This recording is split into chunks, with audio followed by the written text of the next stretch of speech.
What's going on, everyone? Welcome back to another edition of Pistons Daily, where you can find daily content covering all things Detroit Pistons, 365 days a year. I'm your host. My name is Kyle Garrison. I'm over on Twitter at Kyle Garrison2, where I talk all things Detroit sports. So head over there, give me comments, questions, concerns, episode ideas. I'd love to hear from all you guys. Also, shout out to everyone who tunes in every single day. The channel is growing at an unbelievable rate, and it is all thanks to you guys. So once again, I really appreciate it. But with that being said, let's jump right into today's video. So the first thing I wanted to do is just give an overall Summer League recap. I am recording this on Saturday afternoon before the Pistons game at 8 o'clock against the Spurs. So I will cover that game on Monday's episode. So when you're seeing this on Sunday, I'm recording this before the game. So the Pistons have just played 4 Summer League games instead of 5. And again, I will cover that 5th game on Monday's episode. But overall, I think that it's pretty consensus among the Pistons community that watching Ron Holland expand his offensive game, shoot over 45% from 3, play really impressive defense in 3 games was very encouraging going forward. Again, granted, it's Summer League. It's a very small sample size, like I mentioned, just 3 games. But I think what we saw him improve on is all very translatable to the NBA level. The three-point shooting was unbelievable. Watching him step into it with confidence, he was taking off the dribble threes, step back threes. Everything that he was doing from beyond the perimeter was improved from last year. We were not seeing him do that in the regular season last year. We were not seeing him do that in the Summer League last year. And he's really putting it together. The jump shot looks great. Who knows if it's going to be above a 30% three-point jump shot this year, but I am confident that he can be significantly improved at the three-point line compared to last year. I think he was around a 24% shooter from 3 last year, so I think this year we're going to see a huge leap, and then he's still 20 years old, so from here on out, I think that jumper is going to continue to get refined, and he's going to continue to work with the Pistons staff to become a serviceable three-point shooter in this league. And then moving on, I know the decision making with the ball in his hands was something I talked about wanting to see him work on. And I think we saw a lot of encouraging signs with his on-ball play. You know, we saw his ability to attack and facilitate. He also had some times where he was driving downhill with the option to kick out to the corner, hit the roll man, finish at the rim, draw a foul, and he was doing everything. It wasn't tunnel vision. He wasn't getting downhill and just trying to finish every single time like we saw a little bit last year in with the 15-man roster, but rather we saw him kind of attack with the mindset of if I'm going to get double teamed or if I'm going to get congested in the lane, I've got a guy in the left side corner that I can kick it out to, and that is just as valuable as trying to go downhill and finish at the rim. So I think just his overall facilitating was solid. He was a little loose with his handle, had some turnovers, but I think that's just the G League. It's a very sloppy play style, and I think every player becomes susceptible to some turnovers, even when you're a very solid playmaker overall. So I think that had a little bit to do with just some of the turnover numbers, but other than that, I mean, I liked his decision making, and I think he really made the right reads at the right times throughout majority of those 3 games.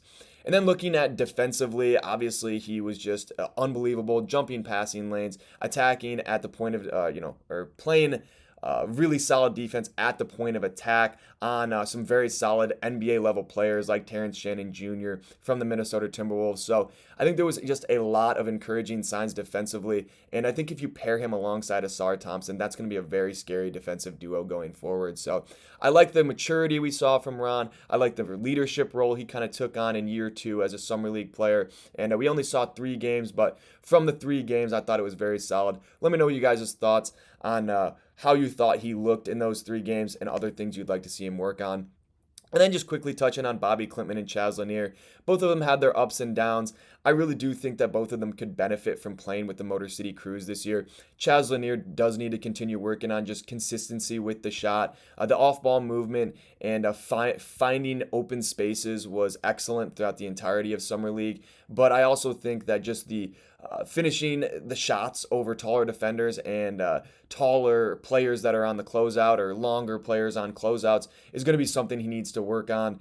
There is some times where we saw him kind of try and jack up a shot pretty quickly and kind of show off that quick release, and he was short a lot of times. Maybe that's just the expanded NBA three-point line, and that will come with time, but I think he would benefit from playing in the G League instead of just sitting on the Pistons bench during the season. I think that the Motor City Cruise could utilize him in a lot of different ways, and he would also be able to kind of correct some of the inefficiencies we saw in summer league.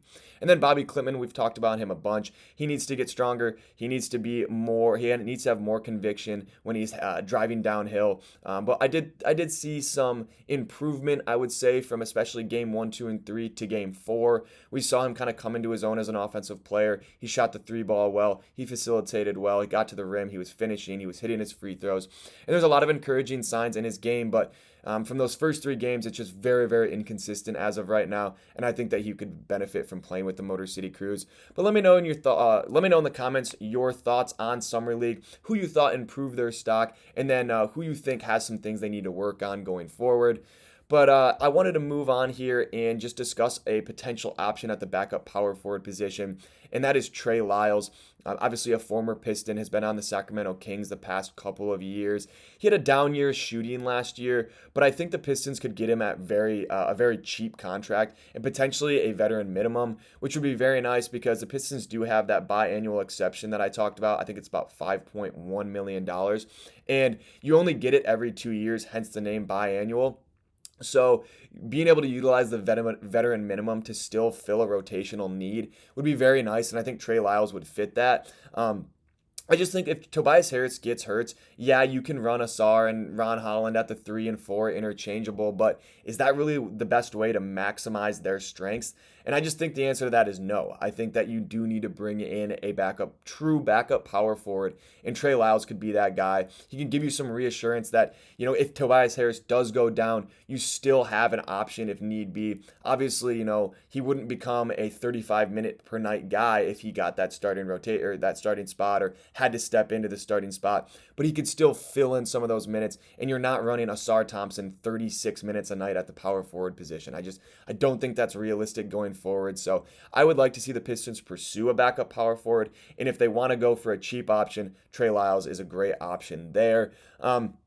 Again, I know it's not the most exciting signing, but realistically, it is at no cost and just provides you with some depth that you could really, really need going forward. I mean, we saw last year they had to go out and get Dennis Schroeder because Jaden Ivey got hurt. So instead of having to make moves based on what happens, kind of just preparing for it beforehand would be beneficial. It would allow Trey Lyles to come in, just kind of solidify himself as that backup power forward, play 10 to 15 minutes a night, shoot the ball from 3, give you some good solid rebounding minutes as well. And he's been here before. He knows some of the guys on the team. I think it would be a good fit and could relieve some of the pressure off of Tobias Harris to be the pretty much only traditional power forward on the roster. But let me know your guys' thoughts on Trey Lyles and if you think that he would be a good, or if he would give you some peace of mind going forward that the Pistons have a serviceable, true backup power forward.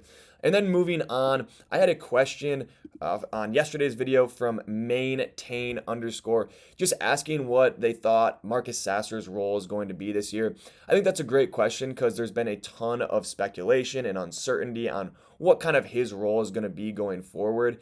And personally, with everything going down last year, you bring in Dennis Schroeder and Trajan Langdon coming out and then saying that he wants Jaden Ivey to be that backup point guard.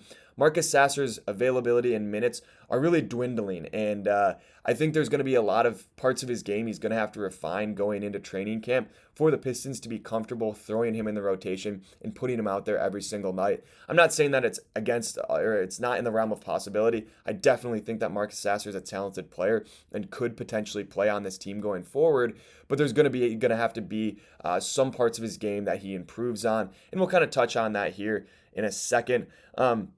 But, he is a 6'2" small guard, and if you don't trust him with the ball in his hands, then, how realistic is it for him to be in the rotation?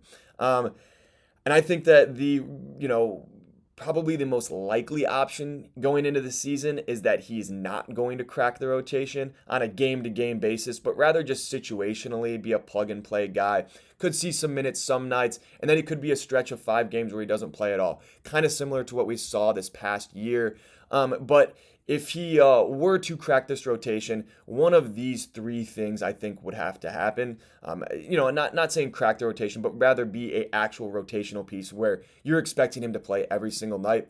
One, I think if he becomes just an elite floor spacer and becomes a unbelievable shooter, he also works on consistently finishing those floaters in the lane, and just kind of being a underrated 6'2", undersized guard who has a knack for scoring. I think that could be a way where he comes in and provides good minutes off of the bench as either the backup two guard, the backup combo guard, maybe a little bit with the ball in his hands, also allowing Karis LeVert and Jaden Ivey to work off of him. So that could be an option if he just becomes an elite scorer. And then also if Jaden Ivey at point guard is a disaster and they see a world where Karis's length and height can play alongside of Marcus Sasser, then maybe you kind of ixnay the whole Jaden Ivey backup point guard thing, and you just roll out a backup 1 and 2 guard with Karis LeVert and Marcus Sasser kind of interchanging at that point guard, at that traditional ball handler role, with Karis LeVert kind of getting a bulk of that load. So that could also be an option if Jaden Ivey just really isn't kind of translating to that backup point guard position. Maybe Marcus Sasser could be an option as well. And then lastly, I think the most obvious, if he becomes better with if he becomes a consistent player with the ball in his hands, a consistent facilitator, just works on that overall playmaking ability, and you don't have those uncertainties with him like you did last year when you brought in Dennis Schroeder. If you know that he can come in and be a solid facilitator overall, then he definitely has some room in this roster and on this Pistons team. So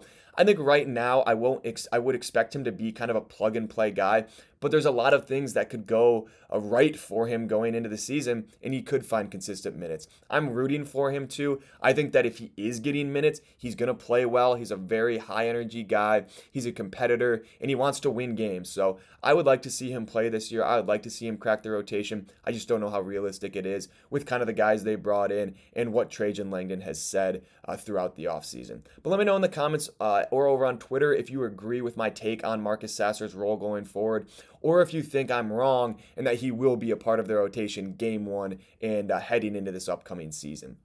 But before we wrap things up, I just wanted to touch on Ausar Thompson. I think that nobody is really talking about the fact that Ausar Thompson is entering year 3 and is in the midst of his first real full offseason as an NBA player, with NBA facilities, with NBA trainers, having the best treatment in the entire world to get his body right.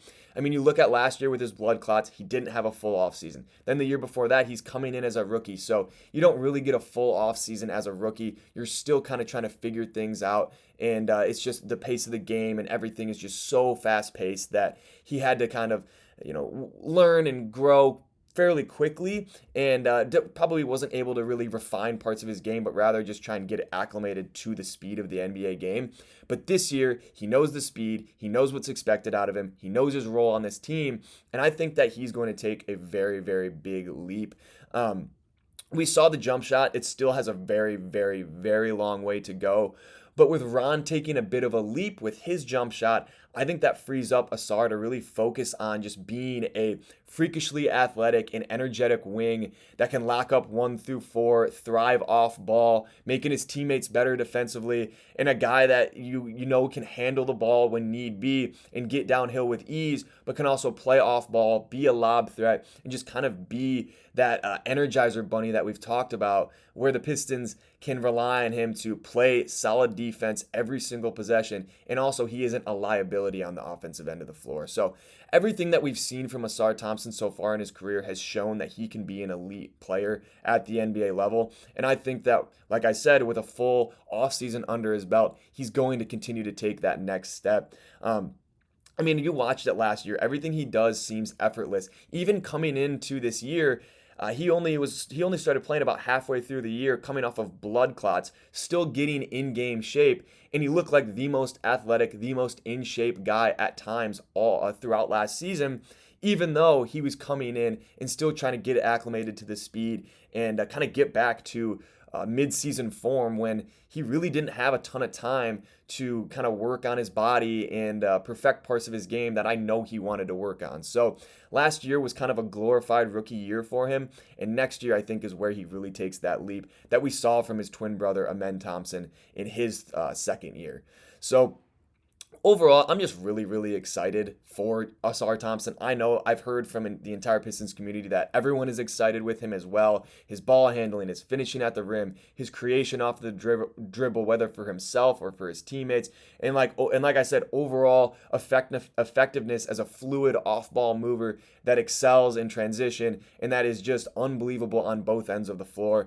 I mean, he looks like a guy that could be a perennial all-defensive first-team player going forward. He's one of the best, if not the best, wing defender in the entire league. It's just, the sky's the limit for this guy, and I'm so excited to see what he can do going into the 2025-2026 season. I definitely think he's going to take that next step. But let me know your guys' thoughts in the comments or over on Twitter. If you're as high on year 3 Ausar Thompson as I am, and if you have confidence that he can take that leap to put the Pistons in contention to win the East. I think he's kind of the X factor going forward for this team. I know a lot of Pistons community and Pistons media agrees with me as well on that. But give me your guys' thoughts. Do you think that he is the X factor? And if we see him take that leap, do you think that could transcend the Pistons in the Eastern Conference?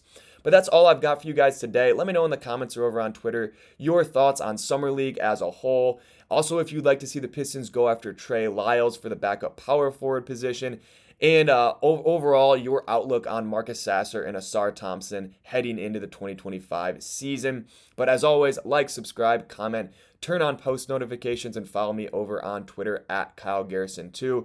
Also, head over to Spotify, leave a review, leave a follow if you can. I would greatly appreciate it. But once again, thank you all so much for tuning in every single day. With that being said, that is going to do it here for episode 27 of Pistons Daily, and I will catch you all next time.